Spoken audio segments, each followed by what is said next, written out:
friends, my name is Jake. Welcome to Canadian Cutting Edge. And we've got a Civivi again for you. This is the mini Asticus. We've got a hollow ground, almost a straight back. It's got a really slight drop point. We've got G10 handle scales. You can also get it with wood handle scales. You can get it with antiqued brass, antiqued copper handle scales as well. It also comes with some pattern molded Damascus blades if you want. The G10 is this natural G10, a purple, and I think that's it for G10. And the purple one's got a black wash blade. So you can get this satin finish or a black wash blade or that Damascus. The starting price, this lowest version, is $59.50 at White Mountain Knives before your 10% discount. Best price I can find for you guys is at White Mountain Knives.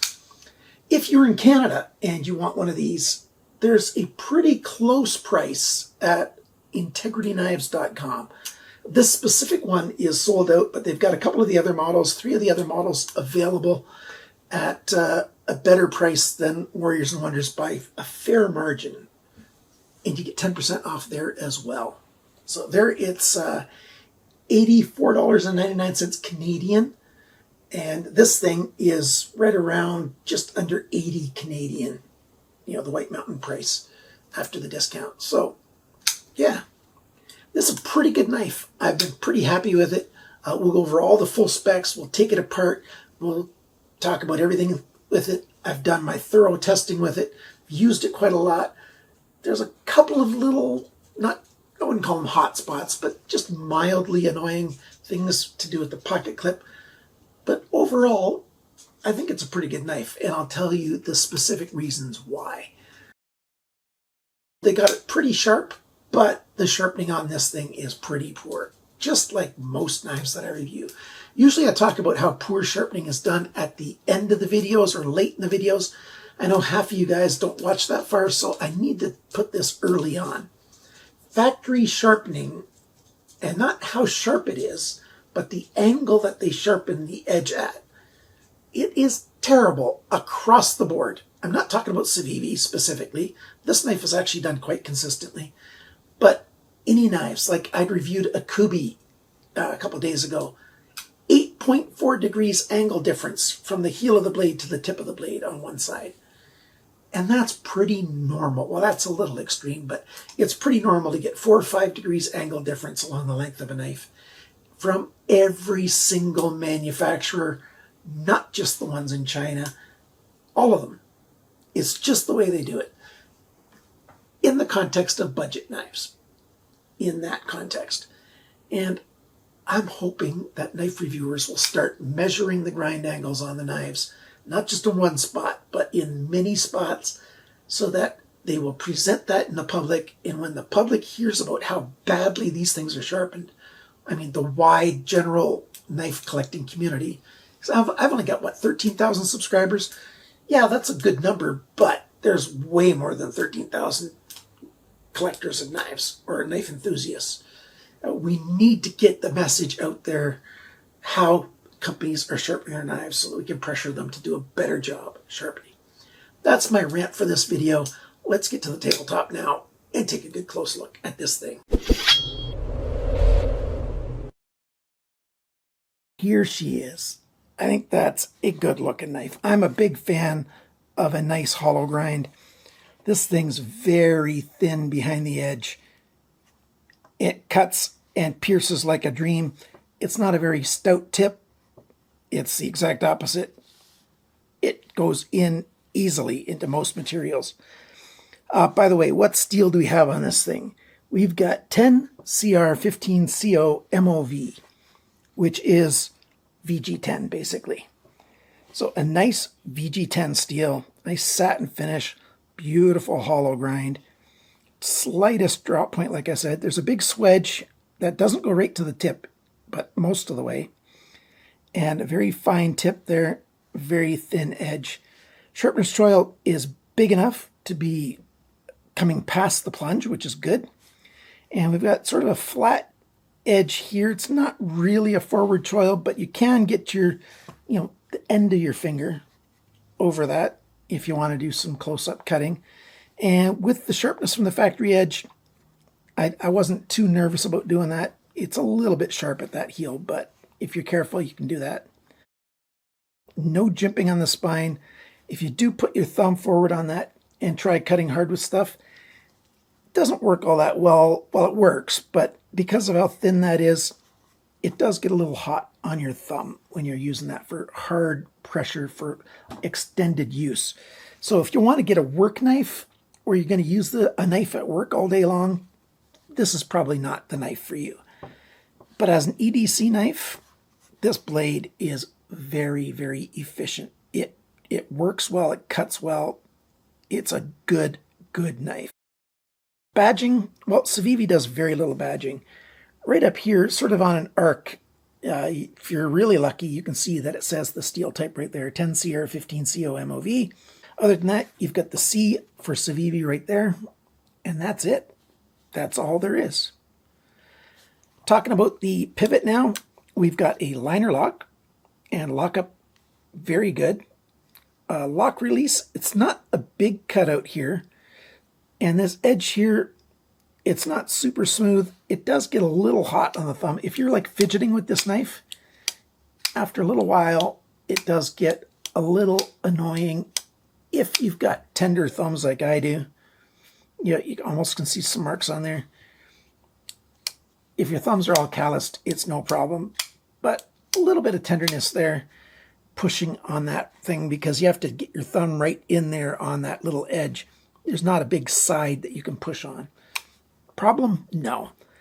You can see, especially on this one, that there's a little bit of my skin residue right in there, and that's just normal. From using these things for a while, you know, your skin is always shedding and it gets a little bit in there. We've got ball bearings in there. I'll show you those a little bit later on when I do the teardown. Alignment right down the middle. Really nice. We've got a stop pin right in there, so it's not one of those captured stop pin deals. And we've got a flipper that's got a rounded top, some jimping all the way around that thing. Very nicely done. Light switch method works just great. And pushing off to the side works really well as well. Right or left-handed, it's just fine to operate this thing. Very happy with it. Good smooth action. The lock arm on this thing is a little bit tight. There's a fair bit of pressure going that way. That's also about what I was talking before about your thumb pushing that over. And that's why the detent is so crisp. Let's see. There you go. And with that swedge there, it's not all that easy to try to open the knife that way. You basically need to use the flipper to open the knife. So the detent on this thing is just a little bit stronger than it needs to be. I can always adjust that. And inside, there's loads of skeletonizing. This is not a heavy knife, which is a good thing. Going back on the handle, we've got, you know, flat slab G10. The other handle scales, they're basically flat as well. There's a little bit of lines milled into it if you want the metal versions. But the edges nicely rounded all over the place. We've got a deep carry pocket clip. It doesn't really stick out from the end, but it's out from the end. As most Civivi knives are, it's too big this way from the handle scale out that way. It could be smaller and still be very functional, but it works. It's a good pocket clip, good retention, really strong that way. Let's put it into a pocket to demonstrate. Climbs over every time, and there you go. And from what angle that I have here, it's really hard to see. I can't really show you guys that easy, but you can see right there, hopefully you can see that there's a lot of room there. Like you could have really thick pockets and there'd still be room there. So with it coming out that far, it's a little annoying in the hand sometimes. Not a big deal. Just a little bit on the end here, you know, where it digs into the soft part of your hand a little bit. Not a big deal. Not a problem. We have T6 screws right here to put the pocket clip on. One of those screws, the back one, lines up with the pin for holding the body together, or one of the screws that holds the body together. There's another screw under here that I can see with this natural jade G10. So when we take it apart, we'll have to see that. But it should work okay. I'll just have to be careful with those T6 screws. Flush T6 screws are easy to strip out, so always be careful with those. One other thing that I haven't talked about yet is the lanyard pin. It's got the perfect little lanyard pin. It's got a tiny little bit of an hourglass kind of shape to it. I love those. I don't use lanyards an awful lot, but if I do, I like them this way because the paracord just comes out the back. It doesn't push into the side of your hand, like it doesn't bunch out of the handle. I really like little pins like that for a lanyard. The balance point, didn't show you that yet. Let's do that right there. So it's a little bit late. I wish they could have done a little more skeletonizing, but I don't know where they could have done it because when you see it taken apart, there's a load of skeletonizing on this. So it's a light knife, and it just ends up that the balance point's there instead of there. Not a problem. I think I've covered all the basics of how it works. Let's take it apart and show you how it's built. I've just taken the handle scale off. You can see that dirt in there. Yeah, that's just some dead skin. You can always reach in there with a toothbrush while the thing's assembled and clean it off as well. But I'm just cleaning that off. See the oil here, and there's some more oil back there. It's not too much oil, and that's how it came from the factory. So not bad. And we've got another screw there. Let's see, is that a T6? It's also a T6, but it's a button screw, so it's a little bit easier to take apart with lower risk of stripping, especially with Civivi. Civivi uses, high quality stainless steel for these screws. They don't strip out that easily, but I still wish it was a T8 and not a T6. Oh, by the way, when you've got a knife apart like this, just a little public service message, it's harder to take this liner off when it's a liner lock that's open. Why? Well, because you got the lock jammed right there. So close the knife, then you can wiggle this thing off. And this is my first time trying to take it apart, so it is taking just a little bit, there we go, of an extra wiggle. There's the stop pin. See loads of skeletonizing in that. And there we've got the ceramic ball bearings.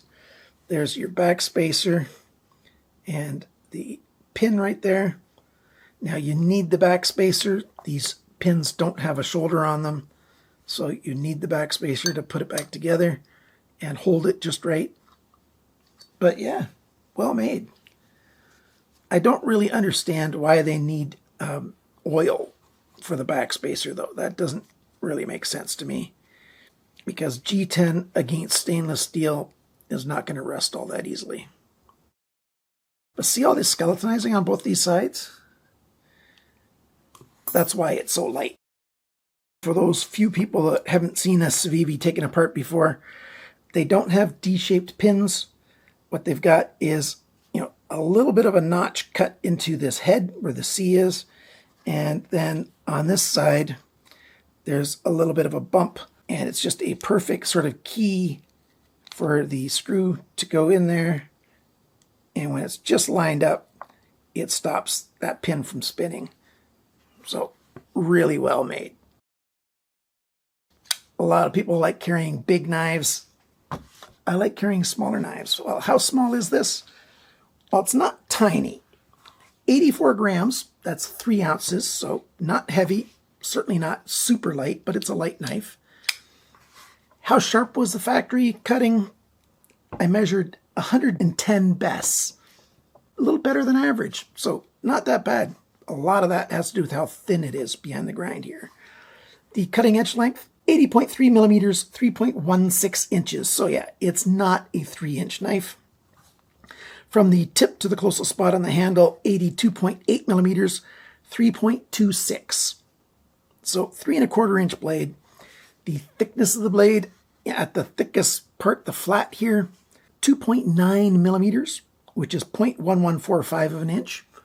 .125 is 1/8 of an inch, so just a bit under 1/8. The blade depth, that's this measurement from spine to belly, the widest point, 24.1 millimeters, 0.949 of an inch. How thin is it behind the grind? 0.29 millimeters, 11 thousandths of an inch.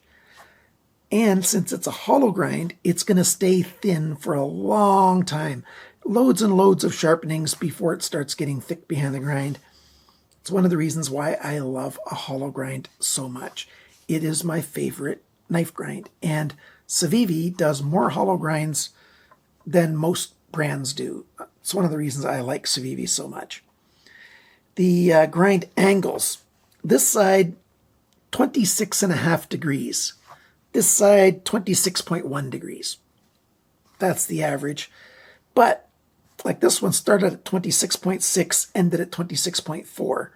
So 0.2 degrees of change along it. This side started at 26 even, 26.1, 26.2. I really like how consistently it was sharpened, but the angle, over 50 degrees plowing through stuff, when I'd rather have it be, 18 degrees per side, maybe even less, unless you're going to use this thing for, cutting into really hard stuff. 18 degrees per side is plenty. So then that's 36. So instead of 53 degrees, 36 degrees is quite a bit less. It would slice a whole lot better then. And it already sliced awesome and cut great and pierced wonderfully. So I'm very, very happy with this blade. Measurements, right. The handle length is 108.7 millimeters, 4.28 inches. The grip area, it's about 9 centimeters, 3.5 inches. Thickness of the handle, 12.12 millimeters, 0.477 of an inch. Nice and thin. The handle depth, the widest point within the grip area, is 19.4 millimeters, 0.763 of an inch. When the knife is closed, the widest point in your pocket's right up here, 30.2 millimeters, 1.19 inches. And the total length of this thing from tip to tail, 192 millimeters, 7.56 inches. So yeah, 7.5 inch knife. Good measurements. I'm a big fan of this knife. Can you find better knives for 60 bucks? Sure you can. Oh, by the way, you get 10% off, makes it $53.55. So $53.50 US dollars for this knife. I think it's a steal. You want Damascus, you can get that. You want wood handle, yeah, you can get that. You want copper or brass on the handles, yeah, you can get that. So it comes a lot of ways. It's a good knife. And hardly any cons. If you like my channel, please consider supporting the channel. If you want to become a supporter financially, I would appreciate it very much. It would help me out.